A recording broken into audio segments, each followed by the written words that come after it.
नमस्कार दोस्तों, आपके अपने अनुशीला लर्न चैनल पे आपका स्वागत करती हूँ। आज का जो टॉपिक है वो है प्रदर्शन विधि यानी डेमोन्स्ट्रेशन मेथड। हम लोग देखेंगे डेमोन्स्ट्रेशन या प्रदर्शन विधि होता क्या है। तो शुरू करते हैं। किसी भी वैज्ञानिक घटना को जब हम आपके सम्मुख प्रस्तुत करते हैं तो उसे हम प्रदर्शन विधि करते हैं। यानी कि जब हम किसी भी घटना को किसी के चीज़ के द्वारा, जैसे मॉडल या चार्ट के द्वारा किसी के सम्मुख प्रस्तुत करते हैं तो उसे क्या कहते हैं, प्रदर्शन विधि कहते हैं। इस विधि में शिक्षक किसी भी घटना को शिक्षार्थी के सम्मुख प्रस्तुत करता है, यानी वह मूर्त से अमूर्त शिक्षण सूत्र का प्रयोग करता है।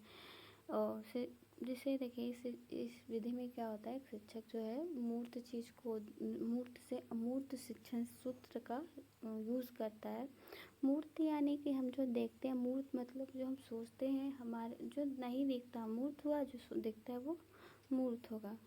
तो इस विधि में शिक्षक किसी भी घटना को शिक्षार्थी के सामने प्रस्तुत करता है, यानी यह मूर्त से अमूर्त शिक्षण सूत्र का प्रयोग करता है। इसमें छात्र और शिक्षक दोनों सक्रिय रहते हैं। अब कैसे रहते हैं, जैसे एक टीचर है, किसी ताजमहल या किसी पत्ती के बारे में बताया या पारा के बारे में, मरकरी के बारे में बताया, तो वो क्या करेगा, मरकरी को अपनी कक्षा में लाएगा, उसके बारे में बताएगा। तो अगर वो बताता है तो छात्र भी एक्टिव होकर उसके बारे में सुनेंगे, क्योंकि प्रदर्शन किसी भी चीज़ को कार्य क्रियाकलाप करते तो बच्चे ज़्यादा एक्टिव होते हैं। व्याख्या विधि के से अच्छा प्रदर्शन विधि भी माना जाता है, क्योंकि उसमें बच्चे भी एक्टिव होते हैं।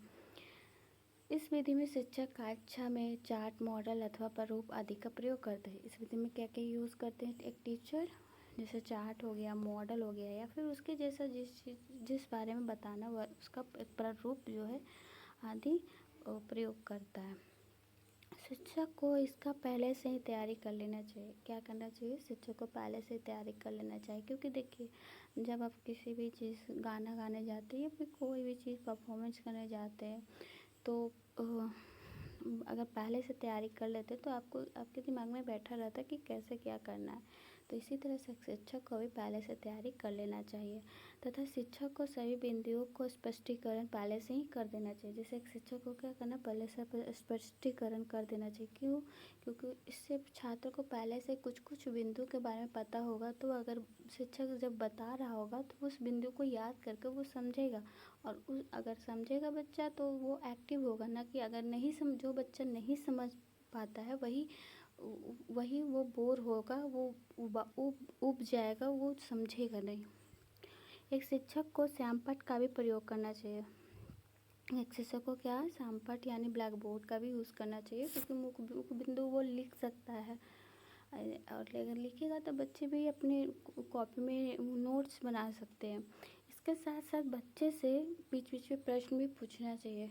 क्यों? प्रश्न पूछने से बच्चे जो है एक्टिव रहेंगे, माने बच्चे को लगेगा कि टीचर जो है प्रश्न पूछते हैं तो हमें प्रदर्शन विधि इस विधि में मतलब जो दिखा रहा है एक शिक्षक, उसमें वो इंटरेस्ट लेंगे। जैसे एग्जाम्पल भी देखेंगे।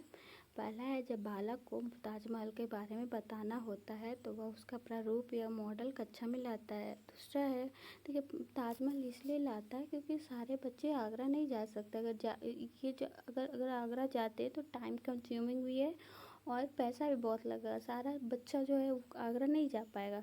लेकिन बच्चे को बताना है, इसलिए वो यूज़ करता है एक मॉडल का।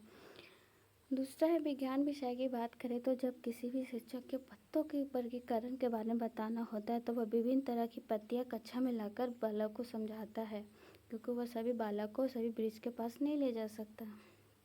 जैसे एक विज्ञान के टीचर को बताना है पत्तों के वर्गीकरण, उसके रंग रूप का, तो क्या करेगा, वो पत्तों को स्कूल में ले आएगा, ला सकता है कक्षा में, क्योंकि जो सारे स्टूडेंट को सभी ब्रिज के पास नहीं लिया जा सकता।